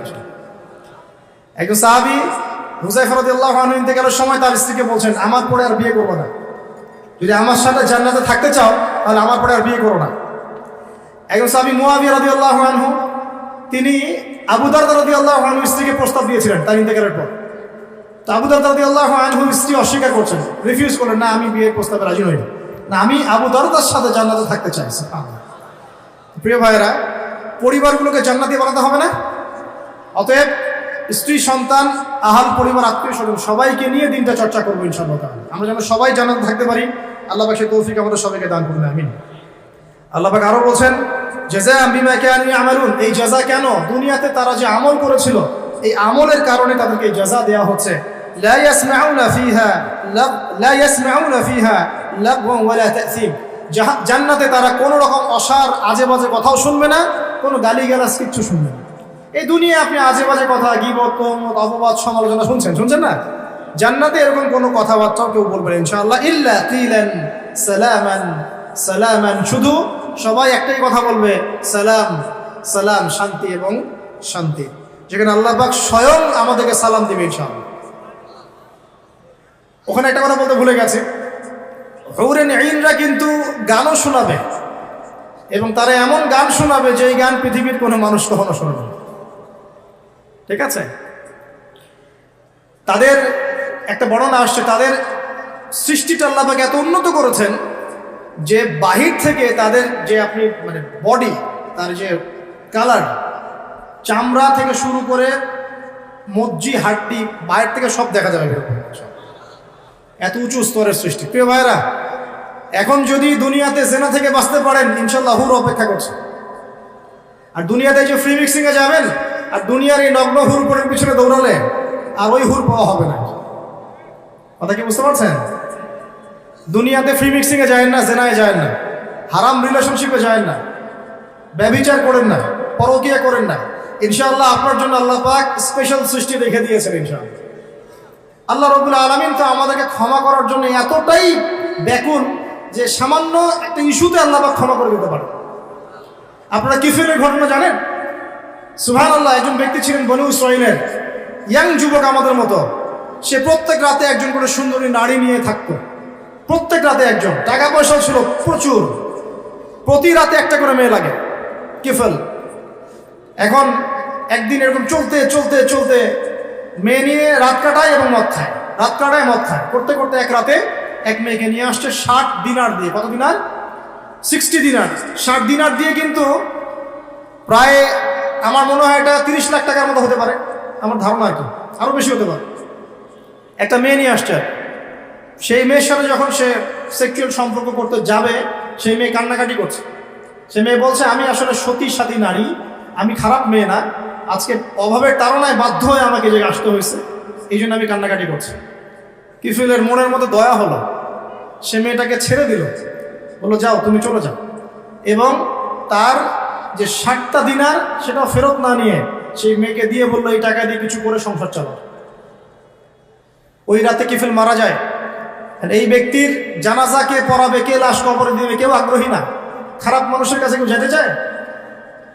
তো জানে আল্লাহ রাব্বুল আলামিন এটা জানেন যে মানুষ তাকে খারাপ বলবে। সকালবেলা যখন তার ঘরের সামনে যাওয়া হলো, দেখা গেল কি জানেন? তার দরজার মধ্যে আল্লাহ রাব্বুল আলামিন তার কুদরত দিয়ে লিখিয়ে দিয়েছেন, ইন্নাল্লাহা ক্বাদ গাফারা লিল কিফলি, আল্লাহ রাব্বুল আলামিন কিফলকে মাফ করে দিয়েছেন। আল্লাহ পাক ক্ষমা করতে সামান্য একটা ইস্যু যথেষ্ট। আল্লাহ পাকে ক্ষমা পাওয়ার জন্য একটা সামান্য ইস্যু যথেষ্ট। একজন মহিলা একটা বিড়ালকে একজন মহিলা একটা কুকুরকে পানি পান করিয়েছিল। এই ব্যভিচারী নারী একটা কুকুরকে পানি পান করানোর বদৌলতে জান্নাতে চলে গেছে। এক ব্যক্তি 99টা খুন করেছে, পরে যে যাকে জিজ্ঞাসা করেছে তওবা হবে কিনা, সে বলেছে তওবা হবে না। ওকে খুন করে 100 পূর্ণ করেছে, তারপর তওবা করেছে, করতে গিয়ে মারা গিয়েছে। আল্লাহ পাক ফেরেশতা থেকে বলেছেন রাস্তা মেপে দেখো, তওবার রাস্তাটা বেশি লম্বা না তার পিছনের রাস্তা বেশি লম্বা। আল্লাহ পাক জমিনকে আদেশ করেছেন তুমি লম্বা হয়ে যাও, জমিন লম্বা হয়ে গেছে। ফেরেশতারা মেপে দেখেছেন তওবার রাস্তা বেশি লম্বা, আল্লাহ পাক তাকে মাফ করে দিয়েছে। এক ব্যক্তির সন্তানকে বলেছিলেন না যে আমি মরে গেলে আমার লাশটাকে পুড়িয়ে দিবা, অর্ধেক ছাই বাতাসে, অর্ধেক ছাই কোথায়? সমুদ্রে। আল্লাহ পাক জমা করেছেন, জমা করে বলেছেন কেন করেছিল এটা? সে ব্যক্তি বলেছে মিন খাশিয়াতিকা ইয়া রাব্বি ওয়া আনতা তা'লাম মা ফি নাফসি। হ্যাঁ আল্লাহ, এটা আমি আপনার ভয়ে করেছে, আর আপনি খুব ভালো করে জানেন যে আমার নফসে, আমার মনের মধ্যে কি আছে। আল্লাহ পাক বলছেন যাও, তোমাকে মাফ করবেন। তো প্রিয় ভাইরা, একটু যদি দুনিয়ার এই জীবনটা কষ্ট করা যায়, ঈমান আমলের উপর টিকে থাকা যায়, এবং টিকে থাকতে গেলে আপনি বাধা পাবেন, পরিবার থেকে বাধা পাবেন, বন্ধু মহল থেকে বাধা পাবেন, সমাজ থেকে বাধা আসবে, বড় লেভেল থেকে আসতে পারে, আপনজনরা ছেড়ে যাবে, আপনি সবার কাছে খারাপও হয়ে যেতে পারেন ঈমান আমলের উপর টিকে থাকার কারণে। যদি একটু কষ্ট করে সবর করতে পারেন, ইনশাআল্লাহ তাআলা আমাদের জন্য অপেক্ষা করতে জান্নাত। আর এই দুনিয়ার জীবনটাকে যদি মুখ্য মনে করেন, আল্লাহ পাকের হুকুম আহকাম সব ছেড়ে দেন, জাহান্নাম ছাড়া আমাদের কোনো গত্যান্তর থাকবে না। আল্লাহ পাক আমাদের সবাইকে এই বিষয়গুলো বোঝার তৌফিক দান করুন। সামনে যাই, সূরা অনেক বড়, আমি শর্ট করে শেষ করছি। আল্লাহ পাক এরপর বলছেন যে ওয়া আসহাবুল ইয়ামিন মা আসহাবুল ইয়ামিন, আর ডানপন্থী ওয়ালারা, কতই না সৌভাগ্যবান সেই ডানপন্থী ওয়ালারা। ফি সিদরিন মাখদুদ, তারা থাকবে এই যে কুল গাছ, একটু আগে বললাম বড়ই গাছ, কাঁটাহীন বড়ই গাছ তাদের জন্য দেওয়া হবে। ওয়া তালহিন মামদুদ, এবং কাঁধি কাঁধি কলা সাজিয়ে দেওয়া হবে। কলার কথা বললাম না, কলা খেতে দেওয়া হবে, কলা খায়েন বেশি করে। ওয়াজুল্লিন মামদুদ, জিল মানে ছায়া, মামদুদ লম্বা, মানে এত লম্বা ছায়া হবে যেই ছায়া 100 বছর অতিক্রম করেও কেউ পার করতে পারবে না। ও মাইন মাসকুব, এবং এখানে পানি থাকবে, বিশুদ্ধ পানি, শুভ্র সাদা। এখানে একজন কেউ বলেছে এটা দ্বারা হাউজে কাউসার উদ্দেশ্য হতে পারে, যে হাউজে কাউসারের পানি খেলে আপনি কোনোদিনও পিপাসার্ত হবেন না ইনশাআল্লাহ। মধুর চেয়ে বেশি মিষ্টি এবং দুধের চেয়ে বেশি সাদা। ও ফাকিহাতিন কাসীরা, এবং অনেক অনেক রকম ফাকিহা বা ফল ফলাদি থাকবে। লা মাকতুআতিন ওয়ালা মামনুআ, এগুলোকে নিষেধ করা হবে না এবং সাপ্লাইটা বন্ধ করে দেওয়া হবে না, কন্টিনিউয়াসলি সাপ্লাই আসতে থাকবে, কেউ বারণ করবেন ইনশাআল্লাহ। ওয়া ফুরুশিন মারফুআ, এবং সুউচ্চ বিছানা আপনাকে দেওয়া হবে। ফুরুশ, ফারাশ, ফুরুশ বহু বচন, আপনাকে দেওয়া হবে কি সুউচ্চ বিছানা। ইন্না আনশানাহুন্না ইনশাআ, এবং হুরুন ইন দেওয়া হবে, যে হুরদেরকে আল্লাহ পাক স্পেশালি সৃষ্টি করেছেন, স্পেশাল ক্রিয়েচার আল্লাহ পাক। ফাজআলনাহুন্না আবকারান, আর আমি আল্লাহ সেই হুরদেরকে বানিয়েছি কুমারী। প্রত্যেকবার আপনি তাদের কাছে যাবেন, আবার তারা কুমারী হয়ে যাবে ইনশাআল্লাহ। আর আজকে যদি এই যে বললাম জেনায় লিপ্ত থাকেন, তাহলে সেই কুমারী হুর পাওয়া হবে না। আল্লাহ পাক বোঝার তৌফিক দান করুন। উরুবান আতরাবা, তারা খুব প্রেমময়ী হবে এবং স্বামী ভক্ত হবে। লিআসহাবিল ইয়ামিন, ডানপন্থী ওয়ালাদের জন্য। সুল্লাতুম মিনাল আউয়ালিন, পূর্ববর্তীদের মধ্যে বহু মানুষ এর অন্তর্ভুক্ত হবে। বা সুল্লাতুম মিনাল আখিরিন, এবং শেষদের মধ্যেও বহু মানুষ এর অন্তর্ভুক্ত হবে ইনশাআল্লাহ। এরপর আল্লাহ পাক পরের ফেজে গিয়ে বলছেন ওয়া আসহাবুশ শিমাল মা আসহাবুশ শিমাল, আর বামপন্থী ওয়ালা, কতই না দুর্ভাগা এই বামপন্থী ওয়ালারা। ফি সামুমি ওয়া হামিম, এরা থাকবে উষ্ণ বাতাসে এবং হামিমের মধ্যে। হামিম মানে কি জানেন? ফুটন্ত পানি, সামুম উষ্ণ বাতাস, প্রচণ্ড গরম বাতাস প্রবাহিত হবে, আর গরম পানি খেতে দেওয়া হবে। আর কি ওয়াজুল্লিম মিন ইয়াহমুম, এমন ছায়ায় দাঁড় করানো হবে যে ছায়াটা কালো ধোঁয়া দ্বারা আচ্ছাদিত হয়ে থাকবে। লা বারিদিন ওয়ালা কারীম, এগুলো ঠান্ডা হবে না এবং আরামদায়ক হবে না। ইন্নাহুম কানু ক্বাবলা যালিকা মুতরাফিন, এই শাস্তি কেন হবে? কারণ দুনিয়ার জীবনে তারা আল্লাহ পাকের হুকুম আহকামের যাররা পরোয়া করতো না, তারা সীমা লঙ্ঘন করতো। ওয়া কানু ইউসিরুনা আলাল হিনসিল আযীম, এবং এই যে মানে দুনিয়ার জীবনে তারা সব ধরনের যে কবিরা গুনাহ, এই কবিরা গুনাহতে তারা লিপ্ত থাকতো, এই কারণে ওদেরকে শাস্তি দেওয়া হয়। তো এই দুনিয়ার জীবনে আমরা সুদ খাচ্ছি না ভাই? সুদ, ঘুষ, জেনা, ব্যভিচার, আত্মসাৎ, দুর্নীতি আমরা করছি না? যদি এই হয় আমাদের অবস্থা, তাহলে আমাদের জন্য অপেক্ষা করছে আসহাবুশ শিমাল এবং জাহান্নামের আযাবগুলো। আল্লাহ হেফাজত করুন, আমিন। ওয়া কানু ইয়াকুলুন, এবং তারা আরো বলতো, এই লোকগুলো আরো বলতো, আইযা মিতনা ওয়া কুননা তুরাবান ওয়া ইযামা আইন্না লামাবউসুন, তারা আরো বলতো আমরা যখন মারা যাব, আমাদের হাড় হাড্ডি যখন এরকম পচে যাবে, গোশত থাকবে না, আমাদেরকে কি আল্লাহ পাক আবার জীবিত করবেন? তারা সংশয় প্রকাশ করতো। আমরা আমাদেরকেও করবে, আমাদের বাপ দাদা তাদেরকেও করবে, এটাও কি সম্ভব? তারা অস্বীকার করতো আজকের নাস্তিক প্রজন্মের মতো। বলে দিন হে নবী, আপনি বলে দিন অবশ্যই তোমাদেরকে তো করা হবে, এবং তোমাদের পূর্ববর্তীদেরকেও করা হবে, শেষদেরকেও করা হবে, সামনের মানুষকে করা হবে। নিঃসন্দেহে তোমাদের সবাইকে সেই সুনির্ধারিত দিনে একত্রিত করা হবে।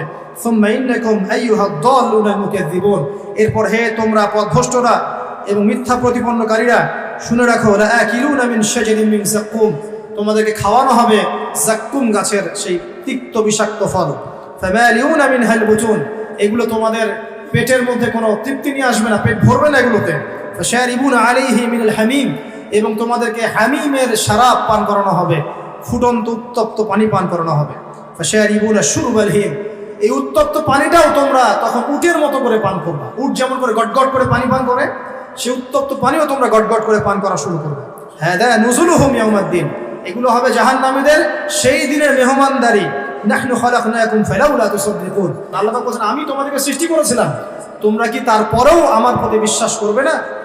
এরপর আল্লাহ পাক কিছু নিয়ামতের কথা বলছেন, যে আফরাআইতুম মা তুমনুন, তোমরা যে বীর্যপাত ঘটাও, সেই বীর্যের দিকে কখনো লক্ষ্য করেছো কি?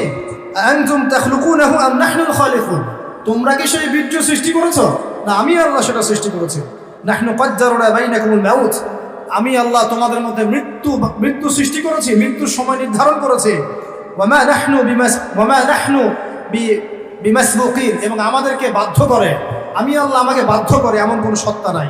আলা আন নুবাদদিল আমসালাকুম ওয়া নুশিআকুম ফিমা লা তা'লামুন, আল্লাহ পাক বলেন আল্লাহ পাক চাইলেই তোমাদেরকে সরিয়ে নতুন সৃষ্টি নিয়ে আসতে পারেন, যে সম্পর্কে তোমাদের কোনো ধারণাই নেই। ওয়া লাকাদ আলিমতুম নাশআতাল উলা ফালাউলা তাযাক্কারুন, আর তোমরা তো খুব ভালো করে জানো প্রথমবার তোমাদেরকে কেমন করে সৃষ্টি করেছিলাম। আফরাআইতুম মা তাহরুসুন, তোমরা কি যে চাষবাসগুলো করো এই ফসলের দিকে তাকিয়ে দেখো না? আনতুম তাজরাউনাহু আম নাহনু সারিউন, তোমরা কি এই ফসলগুলো ফলাও, না আমি এখান মাটি থেকে এটাকে উৎপন্ন করি? লাউ নাশাউ লাজআলনাহু হুতামা, আমি যদি চাইতাম তাহলে ফসলগুলোকে আমি খড়কুটায় পরিণত করতাম। ফাযালতুম তাফাক্কাহুন, তোমরা তখন কি হতে? তাফাক্কাহুন, বোকা হয়ে যেতে। তোমরা ফসল দেখতে যে ফসল সব নষ্ট হয়ে গেছে, তোমরা মনে করতে হায় এটা আমার কি হলো।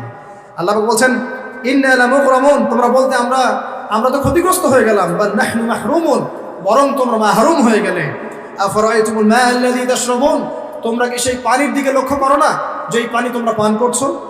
আনতুম আনজালতুমুহু মিনাল মুজনি আম নাহনুল মুনজিলুন, তোমরা কি পানি মেঘ থেকে নাজিল করো, না আমি আল্লাহ মেঘ থেকে নাজিল করি?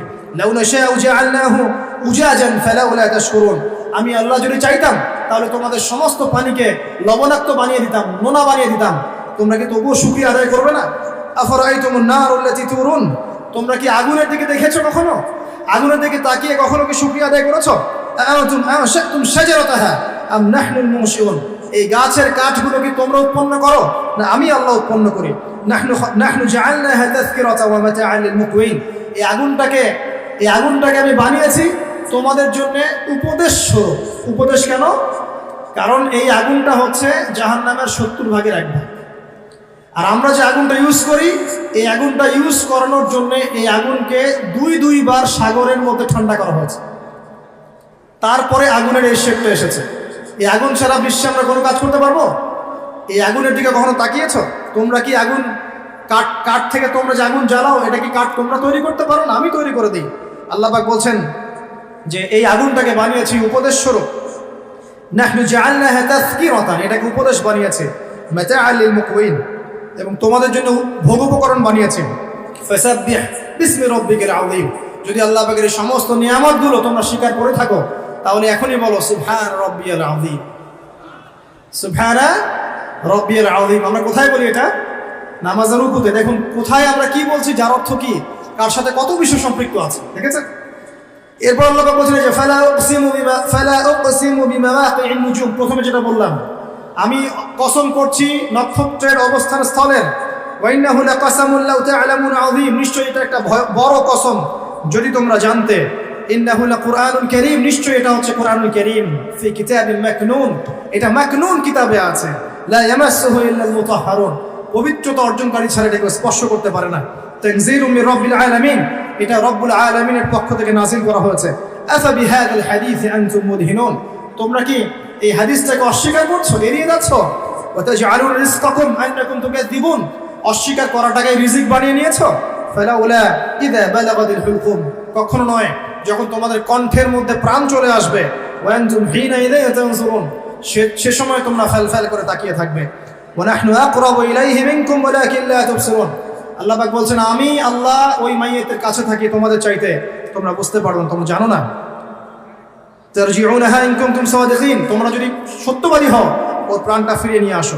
সবশেষ কথা হচ্ছে এই, সবশেষ কথা আল্লাহ পাক বলছেন ফাআম্মা ইন কানা মিনাল মুকাররাবিন, এই মৃত্যুবরণকারী মানুষ যদি ওই অগ্রগামীদের অন্তর্ভুক্ত হয়, অর্থাৎ দুনিয়াতে সে যদি প্রতিটা কাজ আল্লাহ পাকের হুকুম আহকাম তার রাসূলের সুন্নাহ অগ্রগামীদের মতো করে করে, তাহলে তার জন্য থাকবে ফারাউহুন ওয়া রাইহান ওয়া জান্নাতুন নাঈম, তার জন্য থাকবে বিশ্রাম নেওয়ার জায়গা, যে কবরে বিশ্রাম, ভোগ, ওয়া রাইহান, যত ভোগ উপকরণ আছে সব আল্লাহ দিবেন, ওয়া জান্নাতুন নাঈম, এবং স্বাচ্ছন্দ্যে ভরা একটা জান্নাত, চিরস্থায়ী জীবন আল্লাহ পাক দিবেন।